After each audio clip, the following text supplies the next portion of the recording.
केंद्रीय मंत्री नितीन गडकरींचे निवृत्तीचे संकेत. आता मी जास्त काम करू शकत नाही, नव्या पिढीला संधी दिली पाहिजे. काटोलच्या कार्यक्रमातून गडकरींचं विधान. मुंबई महापालिकेत भाजपची अंतर्गत गटबाजी उफाळली. महापौर रितू तावडे आणि शिक्षण समिती अध्यक्ष राजश्री शिरवडकर यांच्यातील कथित कोल्ड वॉर चव्हाट्यावर. महाराष्ट्रात 5 ते 6 शहरात छात्रों की गुंज कार्यक्रम होणार. देशभरात 500 पेक्षा जास्त शहरांमध्ये छात्रों की गुंज कार्यक्रम आयोजित केलं जाणार, सूत्रांची माहिती. अमरावती जिल्ह्यातल्या स्त्री रुग्णालयात व्हेंटिलेटरमध्ये स्फोट झाल्याने नवजात शिशु कक्षाला आग. आगीत 3 लहान बालकांचा होरपळून मृत्यू.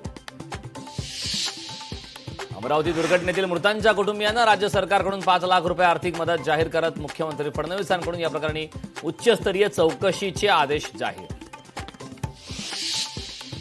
कांदिवली लिंक रोडवर मराठी सक्ती विरोधात रिक्षा चालकांची दादागिरी. मराठी सक्ती विरोधात रिक्षा रोखून आंदोलन.